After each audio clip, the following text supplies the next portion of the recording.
اللہ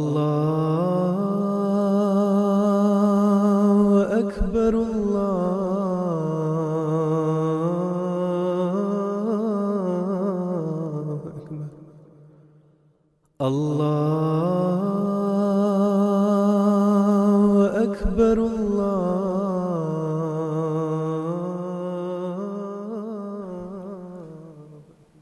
سن 1875 عیسوی میں حضرت اقدس مسیح موعود علیہ السلام کے والد ماجد حضرت مرزا غلام مرتضیٰ صاحب نے اپنی زندگی کے آخری دنوں میں قادیان میں ایک جامع مسجد تعمیر کرنے کا فیصلہ کیا اور قادیان کے بیچوں بیچ اونچی جگہ پر ایک وسیع زمین خرید کر مسجد کی تعمیر شروع کروائی۔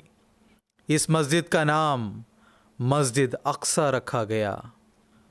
خدائی تحریک اور تصرف سے ہونے والی اس ابتدائی تیاری کو اس وقت کے نادان اور کم عقل لوگوں نے اس کام کو فضول امر سمجھا، مگر انہیں کیا معلوم کہ مشیت ایزدی سے اس گمنام بستی سے وہ شمع ہدایت روشن ہونے والی تھی جس کی کرنیں اور لمعات اس کار گمنامی سے نکل کر دور دور تک پہنچنی تھی۔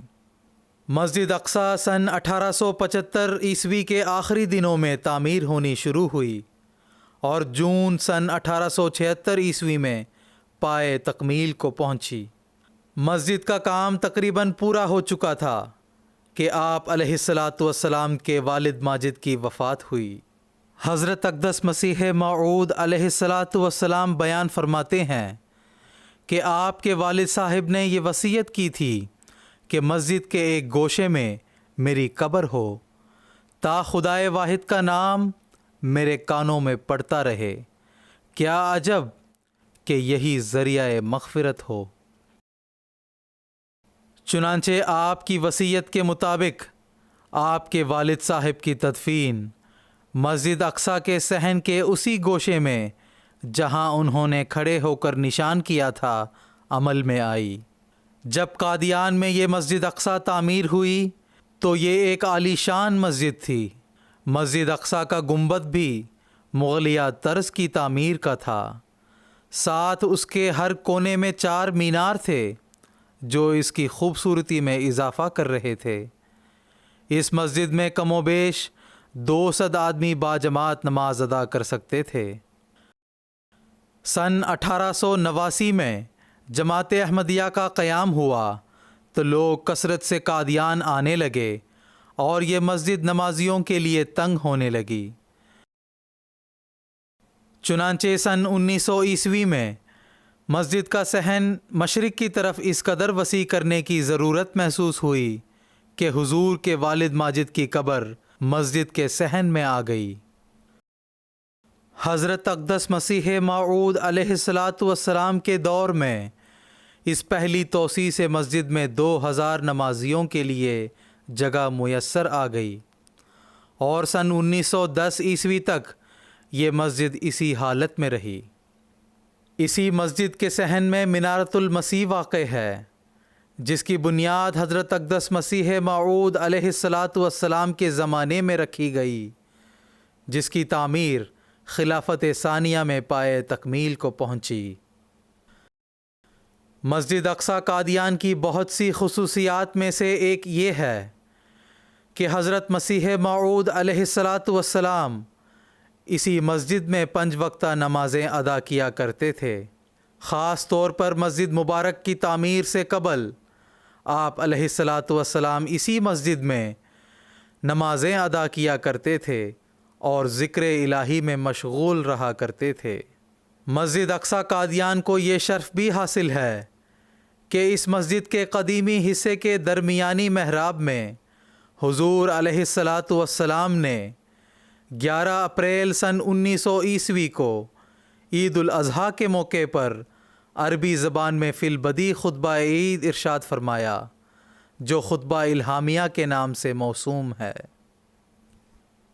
اسلام کی نشأت ثانیہ کی بنیاد آسمانی فیصلے کے مطابق اسی مسجد اقصی قادیان میں دسمبر سن 1891 میں رکھی گئی۔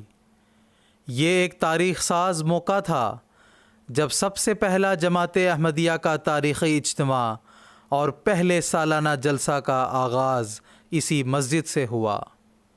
حضرت مسیح موعود علیہ الصلاۃ والسلام کی وفات کے بعد خلافت احمدیہ کی روحانی قیادت میں جماعت احمدیہ عظیم الشان ترقیات کی منازل طے کرتی رہی۔ چنانچہ سن 1910 میں خلافت اولیٰ کے دور میں اس مسجد اقصی قادیان کی از سر نو توسیع عمل میں آئی۔ مسجد اقصی قادیان کی تیسری مرتبہ توسیع 1938 عیسوی میں حضرت خلیفۃ المسیح الثانی رضی اللہ تعالی عنہ کے دور میں ہوئی، اور مسجد کو جنوبی جانب بڑھایا گیا، اور یہ مسجد اپنی وسعت کے اعتبار سے پہلے سے دو چند ہو گئی۔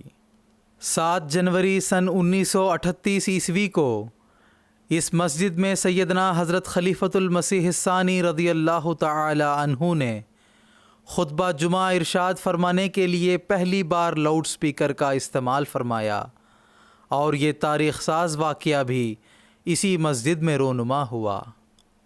سن 1944 عیسوی میں سیدنا حضرت خلیفۃ المسیح الثانی رضی اللہ تعالی عنہ نے اسی مسجد اقصی قادیان میں مصلح موعود ہونے کا دعویٰ فرمایا۔ سن 1991 عیسوی میں جب حضرت خلیفۃ المسیح الرابع رحمہ اللہ تعالی قادیان دارالامان تشریف لائے تو آپ مسجد اقصی قادیان میں 5 وقتہ نمازیں ادا کرتے رہے، اور اسی مسجد اقصی قادیان میں مجالس عرفان لگا کرتی تھیں۔ سن 2005 عیسوی وہ تاریخ ساز سال ہے جب حضرت خلیفۃ المسیح الخامس ایدہ اللہ تعالی بنصرہ العزیز قادیان دارالامان تشریف لائے۔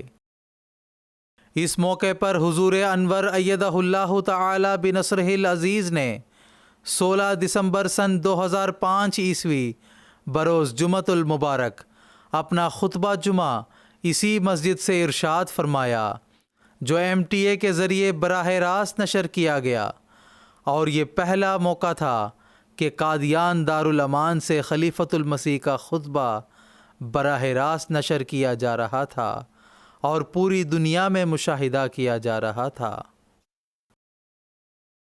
حضرت خلیفۃ المسیح الخامس ایدہ اللہ تعالی بنصرہ العزیز کے عہد مبارک میں خلافت احمدیہ 100 سالہ جوبلی کے موقع پر مسجد اقصی قادیان کی 4تھی مرتبہ توسیع ہوئی۔ سیدنا حضور انور ایدہ اللہ تعالی بنصرہ العزیز کی توجہ اور رہنمائی میں ماہرین کی مدد سے مسجد اقصی کے قدیمی حصے کو ریسٹور کرنے کا کام شروع کیا گیا۔ تمام بنیادوں کو از سر نو پائل فاؤنڈیشن کے ذریعہ مضبوط کیا گیا۔ اسی طرح مسجد اقصی قادیان کے صحن سے ملحق حصے میں مسجد کا 3 منزلہ جدید بلاک تعمیر کروایا گیا۔ جس عمارت کو گرا کر مسجد اقصی کی توسیع کی گئی ہے اسے حضرت مسیح موعود علیہ الصلاۃ والسلام کے عہد میں ایک متعصب اور مخالف نے تعمیر کیا تھا۔ حضرت اقدس مسیح موعود علیہ الصلاۃ والسلام نے اس عمارت کے متعلق فرمایا کہ خدا نے مجھے بتایا ہے کہ ایک وقت میں یہ عمارت مسجد کا حصہ بن جائے گی۔ چنانچہ یہ الہی وعدے خلافت خامسہ کے بابرکت دور میں عظیم الشان رنگ میں پورے ہوئے۔ مسجد اقصی قادیان کے جدید حصے کی یہ عمارت 3 منزلہ ہے، اور اس میں وسیع و عریض 3 ہال ہیں۔ ہر ہال کا رقبہ 7200 اسکوائر فیٹ ہے۔ یہ وسیع و عریض ہال اسٹرکچرل انجینئرنگ کی ایک خاص تکنیک سے بغیر کسی درمیانی ستونوں کے بنائے گئے ہیں۔ مسجد اقصی قادیان کے جدید حصے میں جانے کے لیے سامنے کی طرف ایک بڑی سیڑھی ہے اور شمالی جانب ایک چھوٹی سیڑھی بنائی گئی ہے۔ مسجد اقصی کی اس وسیع و عریض عمارت میں بیرونی ایلیویشن میں محرابوں کے ارد گرد ماربل لگایا گیا ہے۔ مسجد اقصی قادیان کے جدید حصے کے ساتھ ساتھ اسی دوران مسجد اقصی کی بیسمنٹ کی بھی توسیع عمل میں لائی گئی۔ مسجد اقصی قادیان کے جدید حصے کی تعمیر اور بیسمنٹ کی رینوویشن کا تمام کام دسمبر سن 2010 عیسوی میں پائے تکمیل کو پہنچا۔ خلافت ثانیہ میں تعمیر شدہ مسجد اقصی قادیان کے قدیمی حصے کی چھت، جو لوہے کے گارڈروں اور لکڑی کے بالوں پر مشتمل تھی، خستہ ہو چکی تھی۔ چنانچہ مسجد اقصی قادیان کے اس حصے کی رینوویشن کا کام عمل میں لایا گیا۔ سیدنا حضور انور ایدہ اللہ تعالی بنصرہ العزیز کی ہدایت پر مسجد کی دوسری جانب بھی گنبد بنائے گئے ہیں۔ اسی طرح مسجد اقصی قادیان کے قدیمی حصے کا فرنٹ ایلیویشن بھی تبدیل کیا گیا اور محرابیں بنائی گئیں۔ مسجد کے درمیان میں وسیع و عریض داخلی گیٹ بنایا گیا، جس پر گنبد اور مینار تعمیر کیے گئے۔ آج یہ مسجد اقصی قادیان انتہائی عالی شان اور خوبصورت بن چکی ہے اور توحید باری تعالی کی آواز بلند کر رہی ہے، اور امام الزمان حضرت مسیح موعود علیہ السلام کی صداقت کی دلیل کا ایک عظیم الشان نشان بن چکی ہے۔ حضرت مسیح موعود علیہ السلام اس مسجد کی توسیع کو شوکت اسلام سے تعبیر کرتے ہوئے فرماتے ہیں: خدا تعالیٰ کے فضل و کرم سے قادیان کی مسجد، جو میرے والد صاحب مرحوم نے مختصر طور پر 2 بازاروں کے وسط میں ایک اونچی زمین پر بنائی تھی، اب شوکت اسلام کے لیے بہت وسیع کی گئی۔ اللہ اکبر، اللہ اکبر، لا الہ